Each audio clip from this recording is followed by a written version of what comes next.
Hey, welcome back to Jamieson's Repair Shop. Back on the 65 Thunderbird. Alright, in the last video I did that toe panel, kick panel, whatever you want to call it. Filled that torque box in. And I wasn't sure at that point in time what I wanted to do. Do I want to go over to the other torque boxes and continue on? And not bother with filling in this hole here. I've been thinking about it. I'd like to see this hole filled in. It just makes it nicer to when you come out to work on the car to see some progress in that way. Not something, it's something about a floor pan that kind of makes you feel good. A nice solid floor pan. I don't know why. Anyway, I'm suffering with a little bit of congestion here, so hopefully you can understand what I'm saying. I didn't have the beer flu though. I just got some kind of a cold. Anyhow, moving on. So what I'm going to have to do now is get a piece of steel cut. And if you remember from the hardtop video when I did the floor pan on that, my wife made a template for me. She took an outline of a factory floor pan, which I'm really grateful for because I didn't really have one until I bought that hardtop. So now I do. And I'll be making floor pans. So I have to go and get a piece of steel. I have it over there on the wall. A piece of steel. I think it's going to be about 24 inches wide and I think 16 or 17 inches long. But we'll see. Enough to go from the pinch weld on the bottom of this over to the transmission tunnel. And I need to go to the widest part because then I have to form it in to match the shape of the tunnel, and then I'll weld a flange. I'll work my way up on the tunnel because this tunnel has some rust on it. Anyway, let's get some steel cut and let's go after it.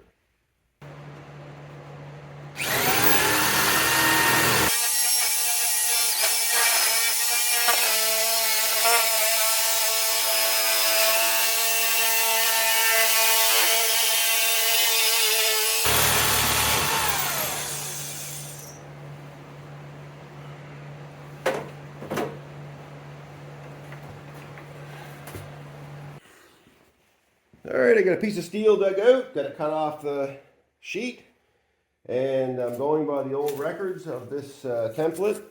This is what I did, you can see it or not, this is what I did for the hardtop floor pan on the driver's side. So this is the side we'll be using, but in all my wisdom, I put it on the other side, the measurements. So what I did, I used these holes for the drain plugs. You'll see, I don't know if you can see it or not, where it's kind of drawn in slowly, or slightly drawn in, sorry. You'll see these are the drain plug screw holes where you put that plug over and you put the self-tappers down in them. So when I did the hardtop, I took the measurements and recorded them on here. The only thing is now I have to just take them and transfer them so they're on that side. So the first line I wanted to do was get a center line for that drain plug, and that was 5 7/8 from the pinch weld under the inner outer structure of the rocker area.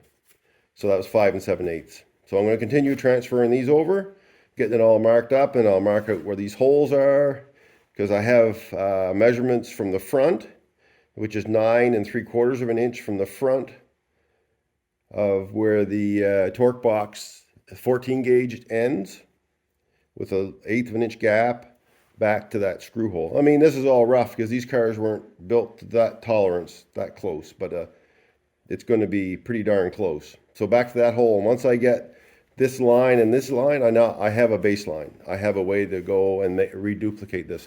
If you're doing this stuff, don't throw these away because this information can be very valuable down the road, especially if you have a car, you've gotten rid of the car that you got them off of and you don't have, then you get another one because you never have enough Thunderbirds, and you get another one and you want to make a floor pan. So anyway, enough talking. I'll just lay this all out and I'll get back to you. So got the pattern laid out, and you'll see, get this out of here. So this is the exact replica of that. So we're looking at 6 beads, 1, 2, 2 in each one of these legs. And then where all these intersect this area, this needs to be stepped down. And also the drain hole right here, the hole for the drain hole needs to be cut out and stepped down. I'll probably do that with vice grips, I'm not sure. But anyway, I took the template, had the holes, I marked them, drilled the holes, put the template on, so it'll always go back to the same place. Now I'm just going to outline this, and then I'll marker it in and put it back on, and I'll start drawing up the beads. All right, I got there's where the holes were. Now I've put my marker down, I've laid out the perimeter lines, and then I marked the center between where the beads go. So now, what I have to do, I need to get, now that I have them etched in with this scribe, I have them scribed in with the scribe, I'll get rid of all the black mark, and now I want to, except for this area here, so I want to keep it down to about here and to here, because this is where I need to bring the step down. The step down has to go all the way through here. And but I'll put the beads in first. So what I need to do is get the center line of the beads on now, between there. So I'm going to get rid of the black up in this area, and then put the center line, divide the spot between the two, put the center lines down, so I can run the bead roller down through there. Hopefully that makes sense. All right, I just was starting to spray this down and realized maybe people don't know this. Probably they do. This is pretty straightforward stuff. A little ethanol I use, or this is actually isopropyl alcohol. If you want to get rid of those, I'm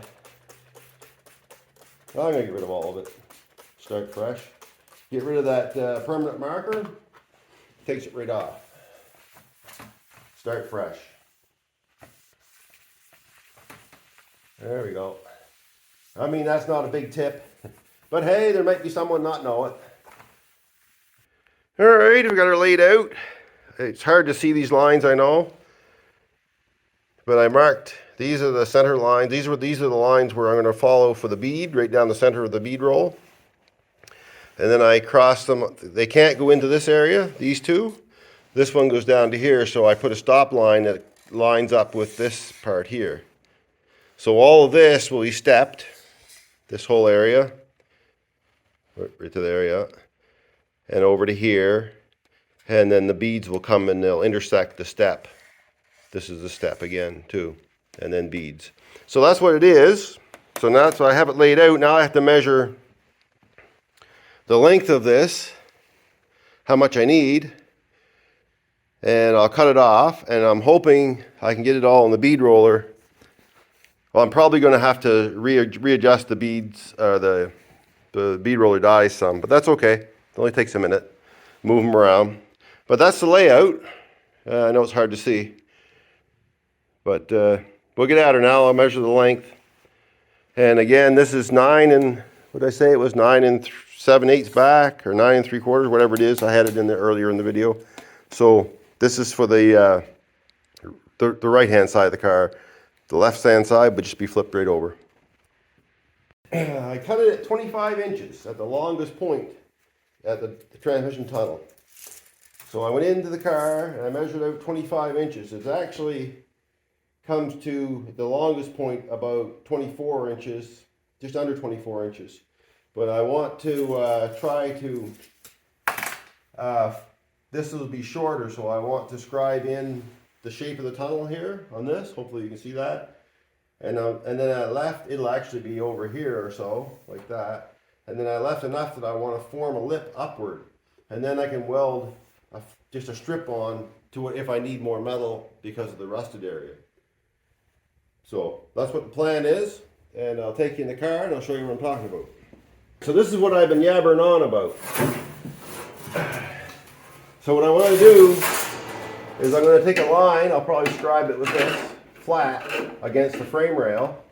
right along here, and then I'll take my grinder and cut this out, and then I'll shove this up, because this goes up from the bottom on the outer, on the inner part of the outer frame rail.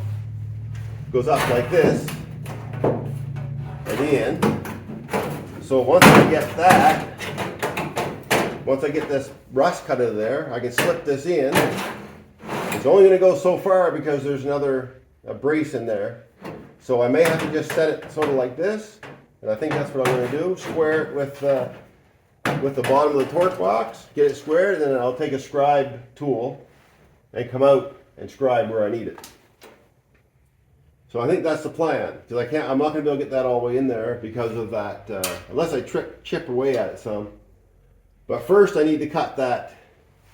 I'm going to scribe this, get rid of that rusty area, and clean up the frame rail some. Alright, I get her all scribed off. I'll go get the bead roller out, and we'll start getting set up to do some bead rolling. We'll get this done, and then we'll start fitting in. I was talking about, I don't know if I put it in before or not, some of the edit, it may get edited out, but I was going to put in shape of the tunnel, transmission tunnel in here. Alright, I got the bead roller out. I want to talk a little bit about these dies I bought, and I really like these dies. They're excellent. The problem I'm having with this lower die for doing the beads is that it's too wide right here. And since these two beads on each one of these legs, there's two beads, like I said before, are close together, if I use this bead, it'll crush or it'll interfere with the bead I just did. And that's if I just do my outer beads, well, I'll say the rear beads, and work forward like that, because I can't go like this because it'll be interfering as well. But either way, so what I did, I grabbed the old die that came with this bead roller, and it has a very narrow surface on the front tip of it. Now, I found that the reason I didn't like these old ones was that this left marks. But it doesn't, but in this case, I'm going to use it because I don't want to crush the previous bead, if that makes any sense at all. So that's what I'm up to. So let's see if we can get some bead rolling done.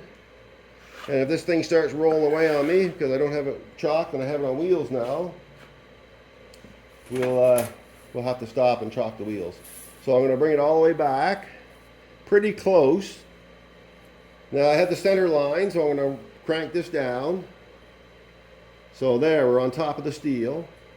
So I'm going to go one turn, and I'm going to go 2 turns for now. And I think that's what I'm going to leave it at until I get these all done, like this, at 2 turns down. And then I'm going to switch out to the step dies and do the perimeter. I don't know if you can see that. Yeah. I'll move out to the step dies and I'll do the stepping. Oops, sorry, hit you there. And then if I need to freshen up the ends to blend them in the stepped area, I'll do that. But for now, this is what I'm going to do. I'm going to set you back a little bit because I'll constantly kick you. And this is a pretty straightforward, but I'm going to just begin stepping out the whole time to get all these beads. I need a better foot switch. This one is a switch on a 2x4. It's not working that great.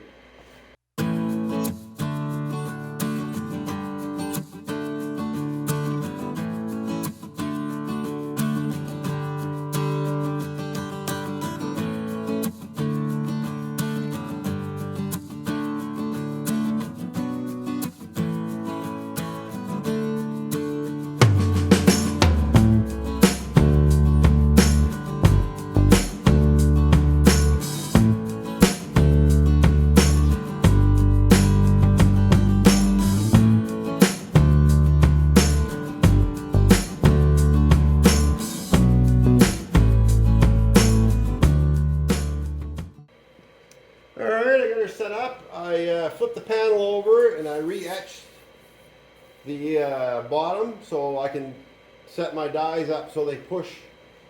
This will be pushing up this way. So the lower die is out. The lower die is out further from the top die, so the panel will be pushed up that way. So I turned it down 2, 2 turns, and I'm going to go 1 more half turn. Or did I do any of it yet? No, I didn't do anything yet. So there's where the top of the steel is. So 1 turn and 2 turns. I'm going to go another half. And that'll, now the top die I can follow my scribe line.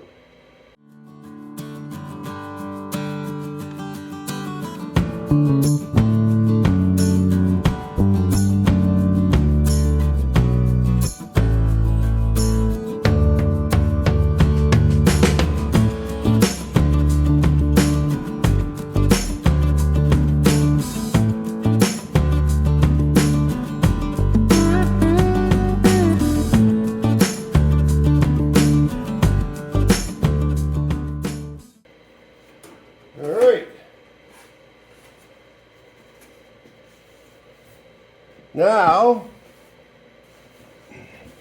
I've got that done.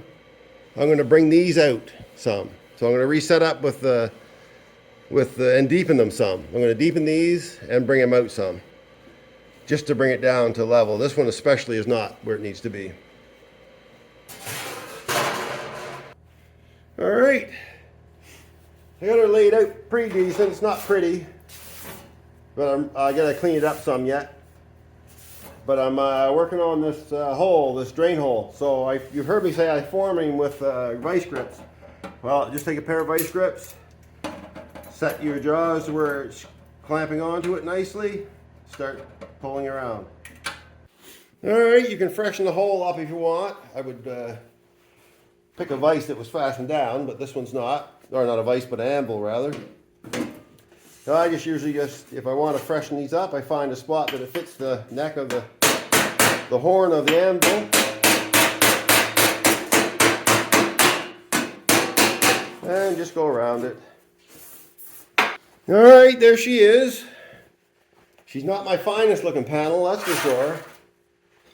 Made a couple of boo-boos. I got a little overrun there and a notch there. I made these the wrong way, so I had to correct them. But hey, the price of steel, I'm not doing it over again. It's too expensive. So this will look just fine inside the old Thunderbird. She's a bit warped up, but that'll straighten out once I get her welded in. All right, now it's time to move over and show what's going to happen inside the car with this thing. All right, there she is. It needs to go that way, but I have to get rid of that rust. And then I have to get around this, there's a brace that runs through underneath the transmission tunnel. So I may just cut that notch out and just keep bringing it in, measure what I need and bring it in. So idea is I wanted to leave a little bit beyond where it starts to curl up so I can actually curl it up. And then I can just take a piece of flat metal and strip of metal and go along. I'm trying to clear out any of the rust that might be in this area. And maybe I could just go straight in, I don't know yet, when I start digging around in there. But I do know that at the flat, on the very flat, that has to be cut off. And it looks like it's thin up in there, so I'm going to have to bring it up some. Alright, I cleaned out the frame rail, took the rust out of it, cleaned up the wire wheel and stuff. Then I hit it with, took all the spot welds off, and then I hit it with some rust converter. So now I'll have to let that sit for a bit. And we'll get this fitted in somehow. But she's looking better already and it's not even in there. There. So if I can get that set in, this is going to look pretty good on this old convertible. Alright, I got her kind of roughed in. This is kind of what I'm looking for. It's up on the frame rail side, or on the inner structure here. It's where it needs to be. It's up against the bottom of the torque box. And I just bent by hand over the workbench those. And I can see, I put a cleco in it just to hold it there. And I roughly estimated the how much rust is up there. I see it might go a little higher right there, so I may have to bring this down a little bit, like open it up like that, And I want to bring that piece up at least that high to clear the rust. But I'll pull it back out and then I'll mark where the rust is and then go from there. But she's looking better.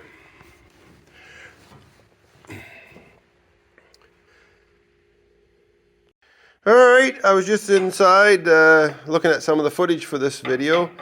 And this video is at around 20 minutes now, so there's a lot of work left to do. I have to put plug weld holes in here.